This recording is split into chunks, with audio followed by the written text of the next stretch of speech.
अगर मैंने drop out नहीं किया होता तो कभी कैलीग्राफी की वो क्लासेस नहीं कर पाता और फिर शायद पर्सनल कंप्यूटर्स में जो फॉन्ट्स होते हैं वो होते ही नहीं। ऑफ कोर्स जब मैं कॉलेज में था तब भविष्य में देखकर इन डॉट्स को कनेक्ट करना इम्पॉसिबल था, लेकिन 10 साल बाद जब मैं पीछे मुड़कर देखता हूं तो सब कुछ बिल्कुल साफ नजर आता है। आप कभी भी फ्यूचर में झांक कर डॉट्स कनेक्ट नहीं कर सकते, आप सिर्फ पास्ट देखकर ही डॉट्स कनेक्ट कर सकते हैं। इसलिए आपको यकीन करना होगा कि अभी जो हो रहा है वह आगे चलकर किसी न किसी तरह आपके फ्यूचर से कनेक्ट हो जाएगा। आपको किसी न किसी चीज में विश्वास करना ही होगा, अपने गट्स में, अपनी डेस्टिनी में, अपनी जिंदगी या फिर अपने कर्म में किसी न किसी चीज में विश्वास करना ही होगा, क्योंकि इस बात में बिलीव करना कि आगे चलकर डॉट्स कनेक्ट होंगे आपको अपने दिल की आवाज सुनने की हिम्मत देगा, तब भी जब आप बिल्कुल अलग रास्ते पर चल रहे होंगे। And that will make the difference. मेरी दूसरी कहानी लव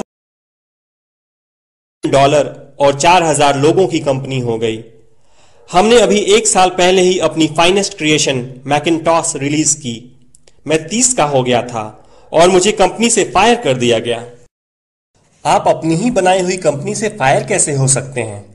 वेल, जब कंपनी ग्रो होने लगी तब हमने एक टैलेंटेड आदमी को हायर किया।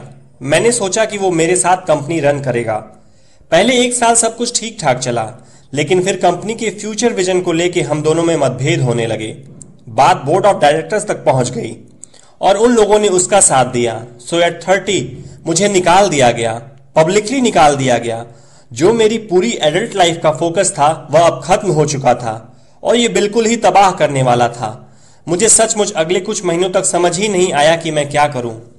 मुझे महसूस हुआ कि यह सब कुछ इतनी आसानी से एक्सेप्ट करके मैंने अपने पहले की जनरेशन के एंटरप्रेन्योर्स को नीचा दिखाया है।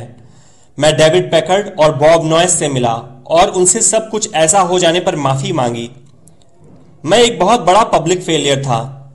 एक बार तो मैंने वैली छोड़कर जाने की भी सोची, पर धीरे धीरे मुझे एहसास हुआ कि मैं जो काम करता हूं उसके लिए मैं अभी भी पैशनेट हूं। एप्पल में जो कुछ हुआ उसकी वजह से मेरे पैशन में जरा सी भी कमी नहीं आई है। मुझे रिजेक्ट कर दिया गया है, पर मैं अभी भी अपने काम से प्यार करता हूं। इसलिए मैंने एक बार फिर से शुरुआत करने की सोची। मैंने तब नहीं सोचा, पर अब मुझे लगता है कि एप्पल से फायर किए जाने से अच्छी चीज मेरे साथ हो ही नहीं सकती थी। सक्सेसफुल होने का बोझ अब बिगनर होने के हल्केपन में बदल चुका था। मैं एक बार फिर खुद को बहुत फ्री महसूस कर रहा था। इस फ्रीडम की वजह से मैं अपनी लाइफ की सबसे क्रिएटिव फेज में आ पाया।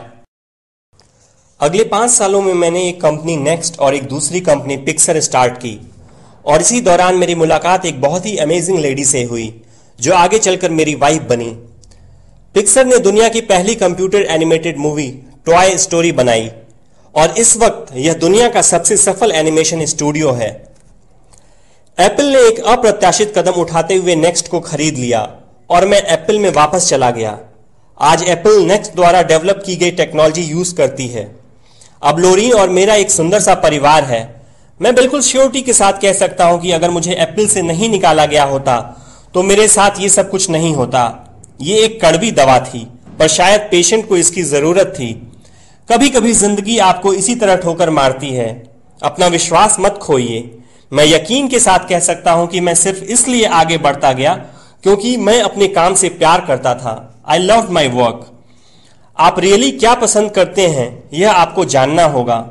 जितना अपने लव को फाइंड करना जरूरी है, उतना ही उस काम को ढूंढना जरूरी है जिसे आप सचमुच एंजॉय करते हो। आपका काम आपकी जिंदगी का एक बड़ा हिस्सा होगा और ट्रूली सेटिस्फाइड होने का एक ही तरीका है कि आप वो करें जिसे आप सचमुच एक बड़ा काम समझते हो, और बड़ा काम करने का एक ही तरीका है कि आप वो करें जो करना आप एंजॉय करते हो।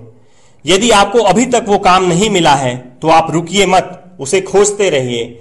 जैसा कि दिल से जुड़ी हर चीज में होता है, वो जब आपको मिलेगा तब आपको पता चल जाएगा। और जैसा कि किसी अच्छी रिलेशनशिप में होता है, वो समय के साथ साथ और अच्छा होता जाएगा। इसलिए खोजते रहिए, रुकिए मत।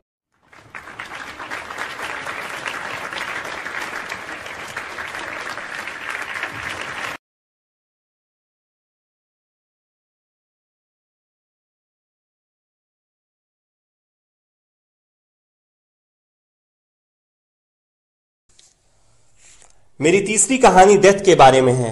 जब मैं 17 साल का था तो मैंने एक कोट पढ़ा था जो कुछ इस तरह था, यदि आप हर रोज ऐसे जिएं जैसे कि ये आपकी जिंदगी का आखिरी दिन है तो आप किसी न किसी दिन सही साबित हो जाएंगे।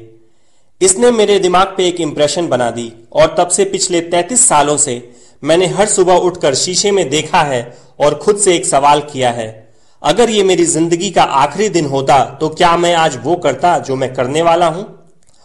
और जब भी लगातार कई दिनों तक जवाब नहीं होता है, मैं समझ जाता हूं कि कुछ बदलने की जरूरत है।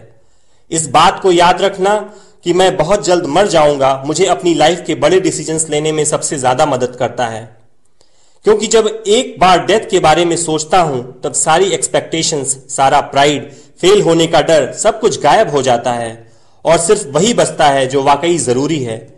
इस बात को याद रखना कि एक दिन मरना है किसी चीज को खोने के डर को दूर करने का सबसे अच्छा तरीका है। आप पहले से ही नेकेड हैं, ऐसा कोई रीजन नहीं कि आप अपने दिल की ना सुने। करीब 1 साल पहले मुझे पता चला कि मुझे कैंसर है। सुबह 7:30 बजे मेरा स्कैन हुआ जिसमें साफ साफ दिख रहा था कि मेरे पैंक्रियाज में ट्यूमर है। मुझे तो पता भी नहीं था कि पैंक्रियाज होते क्या हैं। डॉक्टर ने लगभग यकीन के साथ बताया कि मुझे एक ऐसा कैंसर है जिसका इलाज संभव नहीं है और अब मैं बस 3 से 6 महीने का मेहमान हूं। डॉक्टर ने सलाह दी कि मैं घर जाऊं और अपनी सारी चीजें व्यवस्थित कर लूं, जिसका इनडायरेक्ट मतलब होता है कि आप मरने की तैयारी कर लीजिए। इसका मतलब कि आप कोशिश करिए कि आप अपने बच्चों से जो बातें अगले 10 साल में करते वे अगले कुछ महीनों में कर लीजिए। इसका यह मतलब होता है कि आप सब कुछ व्यवस्थित कर लीजिए ताकि आपके बाद आपकी फैमिली को कम से कम परेशानी हो। इसका यह मतलब होता है कि आप सबको गुड बाय कर दीजिए। मैंने इस डायग्नोसिस के साथ पूरा दिन बिता दिया। फिर शाम को मेरी बायोप्सी हुई जहां मेरे गले के रास्ते पेट से होते हुए मेरे इंटेस्टाइन में एक एंडोस्कोप डाला गया और एक सुई से ट्यूमर से कुछ सेल्स निकाले गए। मैं तो बेहोश था, पर मेरी वाइफ जो वहां मौजूद थी उसने बताया कि जब डॉक्टर ने माइक्रोस्कोप से मेरे सेल्स देखे तो वह रो पड़ा। दरअसल सेल्स देखकर डॉक्टर समझ गया कि मुझे एक बहुत ही दुर्लभ प्रकार का पैंक्रियाटिक कैंसर है जो सर्जरी से ठीक हो सकता है। मेरी सर्जरी हुई और सौभाग्य से अब मैं ठीक हूं। मौत के इतना करीब मैं इससे पहले कभी नहीं पहुंचा और उम्मीद करता हूं कि अगले कुछ दशकों तक पहुंचूं भी नहीं। ये सब देखने के बाद मैं और भी विश्वास के साथ कह सकता हूं कि डेथ एक यूजफुल बट इंटेलेक्चुअल कॉन्सेप्ट है। कोई मरना नहीं चाहता है, यहां तक कि जो लोग स्वर्ग जाना चाहते हैं वो भी। फिर भी मौत वो मंजिल है जिसे हम सब शेयर करते हैं। आज तक इससे कोई बचा नहीं है और ऐसा ही होना चाहिए, क्योंकि शायद मौत ही इस जिंदगी का सबसे बड़ा आविष्कार है। ये जिंदगी को बदलती है, पुराने को हटाकर नए का रास्ता खोलती है और इस समय नए आप हैं, पर ज्यादा नहीं, कुछ ही दिनों में आप भी पुराने हो जाएंगे और रास्ते से साफ हो जाएंगे। इतना ड्रामेटिक होने के लिए मैं माफी चाहता हूं, पर यह सच है। आपका समय सीमित है, इसलिए इसे किसी और की जिंदगी जीकर व्यर्थ मत कीजिए। बेकार की सोच में मत फंसिए। अपनी जिंदगी को दूसरों के हिसाब से मत चलाइए। औरों के विचारों के शोर में अपने अंदर की आवाज को, अपने इंट्यूशन को मत डूबने दीजिए।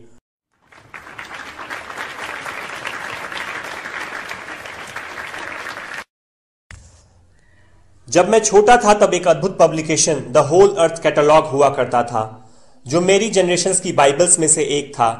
इसे स्टुअर्ट ब्रांड नाम के एक व्यक्ति, जो यहां मेलॉन पार्क से ज्यादा दूर नहीं रहता था, ने बनाया था और इसने इसे अपना पोएटिक टच देके बड़ा ही जीवंत बना दिया था। ये 60 के दशक की बात है, जब कंप्यूटर और डेस्कटॉप पब्लिशिंग नहीं हुआ करती थी। पूरा कैटलॉग टाइपराइटर्स, सीजर्स और पोलराइड कैमरास की मदद से बनाया जाता था। वो कुछ ऐसा था मानो गूगल को एक बुक के फॉर्म में कर दिया गया हो, वो भी गूगल के आने के 35 साल पहले। वह एक आदर्श था, अच्छे टूल्स और महान विचारों से भरा हुआ था। स्टुअर्ट और उनकी टीम ने द होल अर्थ कैटलॉग के कई इश्यूज निकाले और अंत में एक फाइनल इश्यू निकाला। ये 70 के दशक का मध्य था और तब मैं आपके जितना था।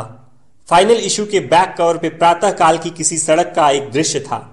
वो कुछ ऐसी सड़क थी जिसपे आप एडवेंचरस हो तो किसी से लिफ्ट मांगना चाहेंगे, और इस पिक्चर के नीचे लिखा था स्टे हंग्री स्टे फुलिश। ये उनका फेयरवेल मैसेज था जब उन्होंने साइन ऑफ किया, स्टे हंग्री स्टे फुलिश। और मैंने अपने लिए हमेशा यही विश किया है। और अब जब आप लोग यहां से ग्रेजुएट हो रहे हैं तो मैं आपके लिए भी यही विश करता हूं, स्टे हंग्री, स्टे फुलिश।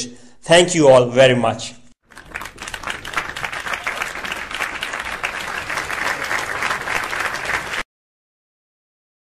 कि जो करेंगे ही नहीं, मैं कह रहा हूं उन लोगों की बात जिनको ये समझ आ गया फंडा, और वो करेंगे करेंगे बिल्कुल एंड पॉइंट तक पहुंच जाएंगे, फिर छोड़ देंगे। रिजल्ट जब आने वाला होगा तो छोड़ देंगे, मतलब उनकी इल्यूजन्स रियलिटी नहीं बनेंगी और कुछ की बन जाएंगी। तो फर्क क्या होगा? वो फर्क होगा जो मैं अभी आपको एक कहानी से बताने वाला हूं, इस सेशन की आखिरी कहानी। बात है 1989 की। 1989 एक क्रिकेट मैच हो रहा था इंडिया और पाकिस्तान के बीच में।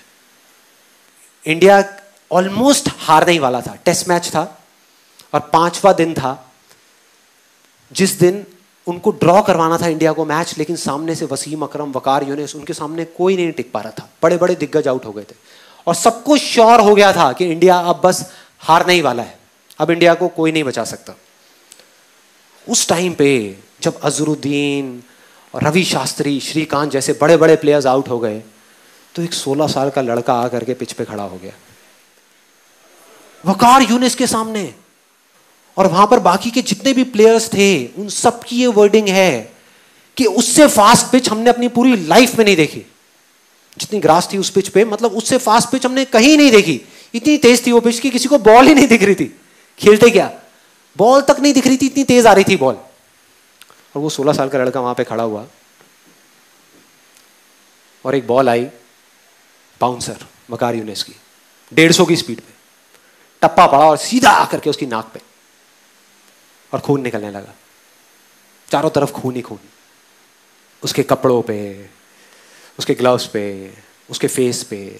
उधर से फिजियोथेरेपिस्ट भागता हुआ आया, क्रीज की दूसरी तरफ नवजोत सिंह सिद्धू था, वो आया।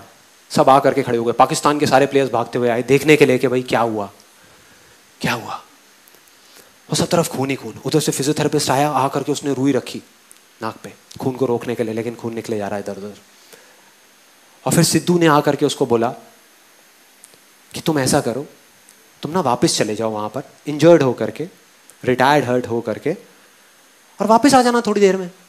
तब तक ये जो इतने पेसर्स हैं वो लोग चले जाएंगे, तुम 1-2 घंटे बाद वापस आ जाना, प्रॉब्लम क्या है। और अगर ज्यादा प्रॉब्लम लग रही है तो हॉस्पिटल जाकर के इलाज करा लेना। तो ऑलमोस्ट डिसाइडेड था कि वो चला जाएगा, मतलब वो बैठा हुआ था तब तक अपना खून ऐसे ऐसे कर रहा था। फिजियोथेरेपिस्ट उसको उठा रहा था कि भाई चलो पेविलियन में चलो, वहां पर चलो और चल के बैठो, तुम्हारा इलाज करते हैं।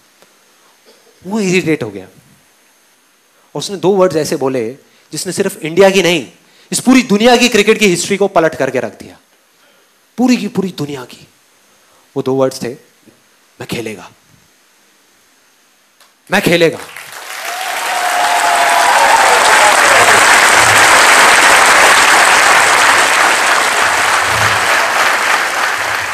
इमेजिन करो, एक 16 साल का लड़का, टीवी पे जितने भी लोग देख रहे थे, स्पेशली विमेन, उन सबका ये कहना था कि ऐसी चीजों पे बैन लग जाना चाहिए, कि एक 16 साल के लड़के को अलाउ ही नहीं करना चाहिए कि इतने बड़े बड़े पेसर्स के सामने जाने के लिए। कोई तरीका है? क्या कर रहे हैं?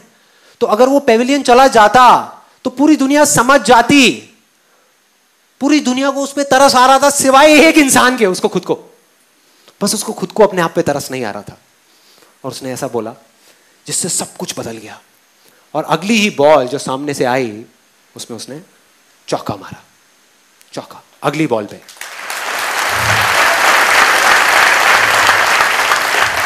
और मैंने वीडियो देखी YouTube पे, चौका मारने के बाद किसी की हिम्मत नहीं हो रही थी कि वकार यूनिस की आंख में आंख डाल करके देख सके। इस 16 साल के लड़के ने आंख में आंख डाल करके देखी, आंख में आंख डाल करके।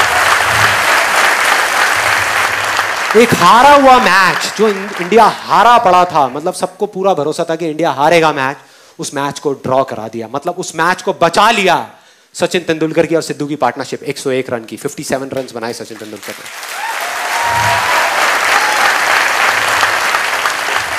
And that's where a star was born. एक स्टार पैदा हो गया। आज नहीं हुआ, आज जिसको हम जानते हैं वो वहां नहीं हुआ, वो हो गया था, तभी हो गया था, तभी जो उसने किया था।